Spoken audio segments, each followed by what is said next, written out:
First of all, commend my first union, which happened to be the Nigerian Union of Teachers.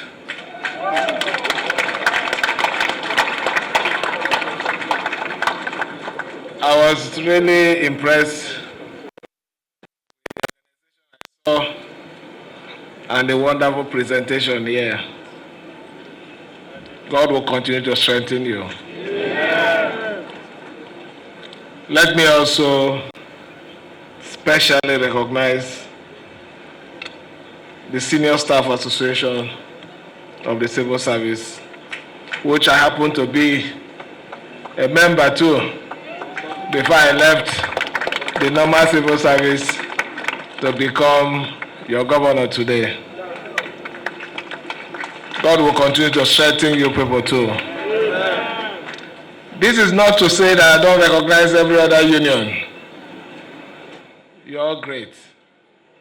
You're all wonderful. God will continue to strengthen every one of us. I would also like to correct a statement made by the Nigerian Labour Congress chairman. When the incident happened in Akpajo, I went there personally and I assessed the situation. The human casualty was 5 persons, not 40-something. So I needed to correct it. I was there myself. But where we recorded great loss was on the aspect of the vehicles. We recorded over close to 120-something. We really sympathize with that very, very avoidable situation. But it has happened. There's nothing we can do about it. May the soul of those who departed rest in perfect peace. Amen. It is my honor and privilege to join you, the workers of our dear state, to commemorate the 2024 Workers' Day. I congratulate and rejoice with you for yet another opportunity for the labor movement to speak with one voice and draw public attention to the important role they play in driving human progress. History records that Workers' Day evolved from the agitation for 8 hours daily labor in America.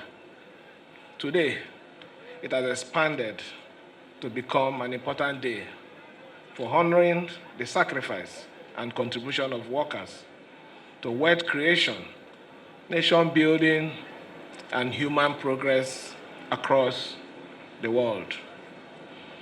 Before becoming a governor, I was once a worker like you, so I understand your pains. As I know what it takes to be a worker, who is synonymous with productivity. From the production line of small and big factories to government offices and institutions, to the vast oil and gas field, to the movement of goods and services, we saw them here.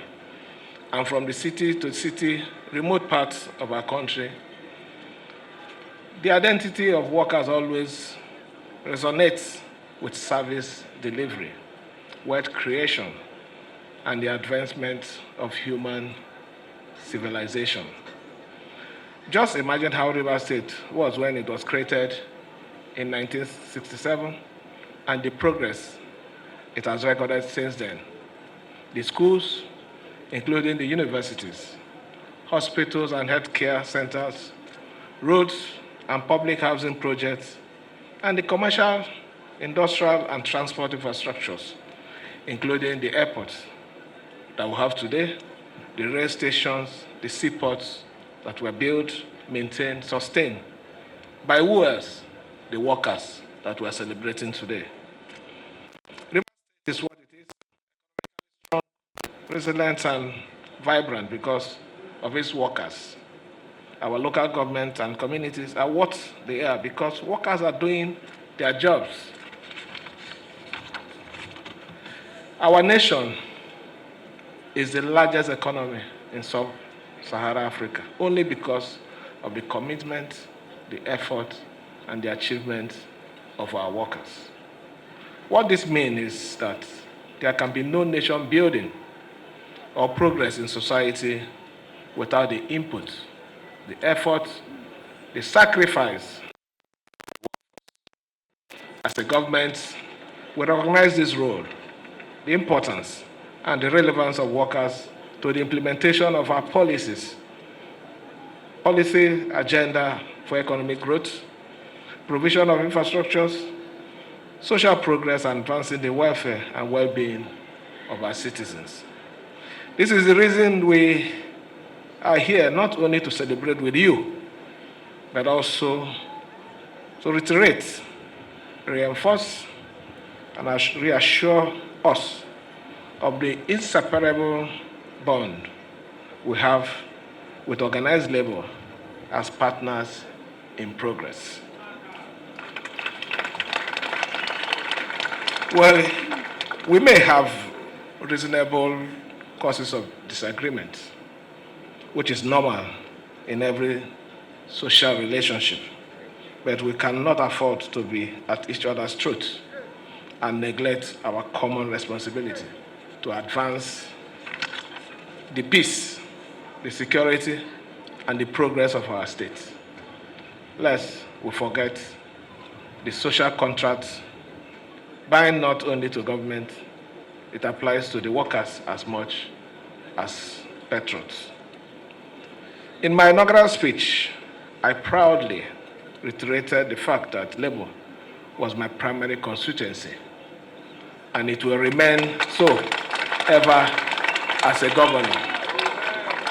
I stand by this statement even now and for a long time as I remain in office as the governor of Rivers State. I will not disappoint you. I will continue to govern with the fear of God